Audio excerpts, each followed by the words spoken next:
Center for Promotion of Private Enterprise, CPPE, is calling for the removal of the electronic evaluator and electronic invoicing introduced by the Central Bank of Nigeria. Central Bank of Nigeria, effective February the 1st, said all import and export operations would require the submission of an electronic invoice authenticated by authorized dealer banks on the Nigeria Single Window Price Portal Trade Monitoring System.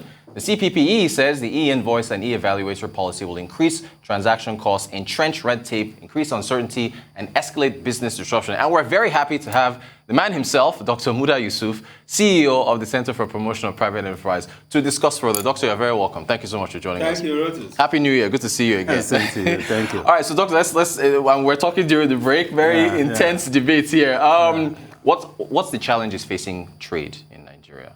Well, the international trade process is a very, very difficult environment to operate in.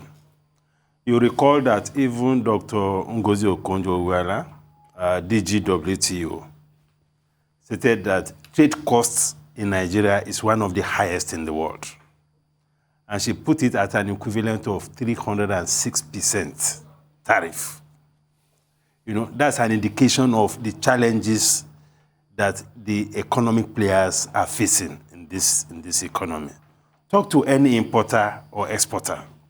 If there is any sector where there is a whole lot of frustrations, as far as operational issues are concerned, it is in the trade sector. We have issues of very bureaucratic processes. You have issues of overlapping regulation. You have issues of sometimes even very high tariffs. You have issues of absence of credible dispute resolution system. You have all manner of issues. Then you have issues of infrastructure, capacity of the port to handle the volume of import and export. You have issues of logistics in and out of the ports. You have issues of the fact that you have some of the players in that sector that are also monopolies. I know what it is when you are dealing with monopolies. It's take it or leave it. Talking about terminal operators, shipping companies, and all of that. So people face a whole lot of issues around issues of the international trade process. And all of these things are aggravating or escalating the cost of trade, making the economy even less competitive, and not even compliant with the whole idea of ease of doing business. Because if you look at the ease of doing business agenda of government, one area where we have not made significant progress is in the area of cross-border trade or international trade. And it's as a result of all of these issues. So you also have too many agencies, too many desks, absence of technology. It's not technology-driven. You still examine cargo physically. You know, all of these things put a whole lot of pressures on investors in this economy. And we are talking about economic recovery, creation of jobs. This is one area that we need to focus on. So rather than introduce things that will further complicate the problems, I think we should be focused more on how to alleviate the challenges that people are facing. I wish the cameras were on when we're talking during the break. You mentioned technological innovation, right? Yes. ETO at the ports. Yes. What about the human elements? Because that was technology and innovation that was supposed to be introduced. Yes. So is the human elements, you mentioned... The human element is a very important element. Not just in the ports, but in all aspects of our national life. If you don't have the discipline to get, no matter how much technology you bring into the place, I mean, the technology will not work by itself. Yes. You need people to operate the technology. And if you don't have that kind of discipline among the people who are supposed to operate the technology, you come back to square one. You still have the same problem.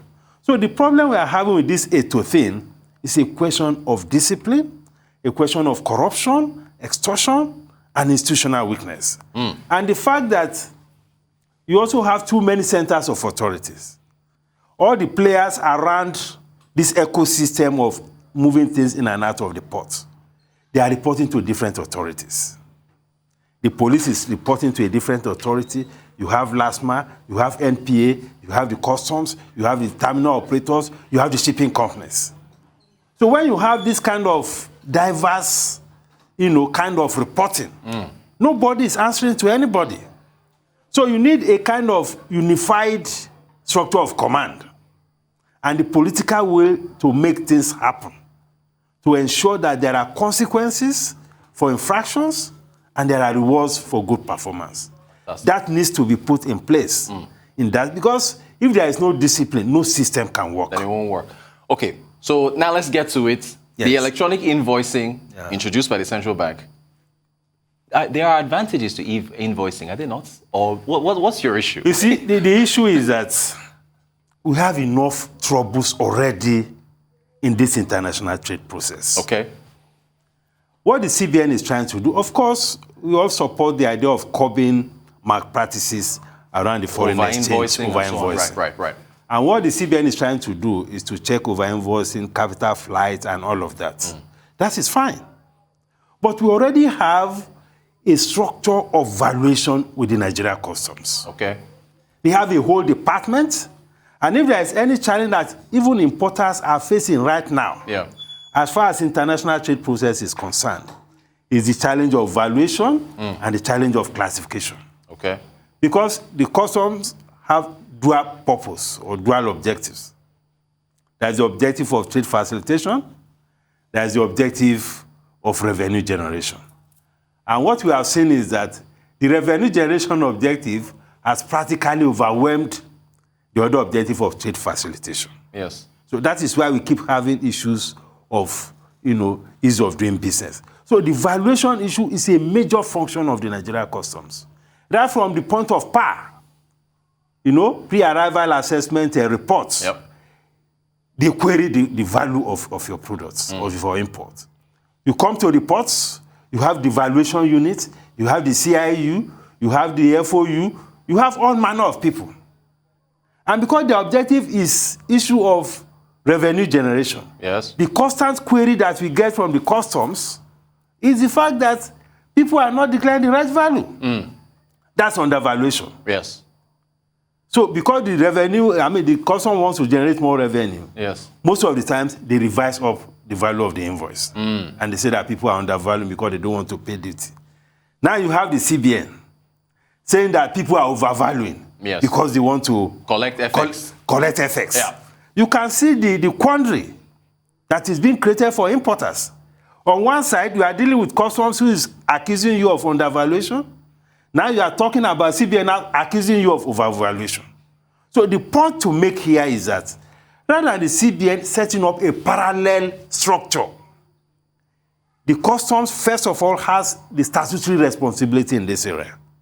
Because this is a trade policy process. It's not the primary function of the central bank. But the central bank is rightly interested in this. Because of the FX dynamic. Because of the FX dynamic. So what needs to happen first is to ensure collaboration with an existing structure. Okay. You've asked my next question. Yes, rather than setting up a parallel structure, because it's going to create another bureaucracy. I know what bureaucracy means in this system. It distorts trade, it creates a lot of disruption, and it creates a very high corruption risk. Dr. Sue, I only have a couple of minutes. With the challenges that customs, that's why I asked you about ETO first before we got to this. With the challenges that customs has faced in its other areas of its, are you confident that, if saying that the CBN shouldn't get involved, are you confident that customs can handle this? Because this is why we're here now. Because customs challenges. So are you confident in customs' ability? The ETO issue is not just customs. Right, it's basically Nigerian Port Authority. Right. Now, customs has its issues. And every organization has one issue or the other. We cannot, because of that, now completely jettison what they are doing and set up a parallel institution. That will be creating a lot more compliance burden, regulatory burden on the operators in the economy.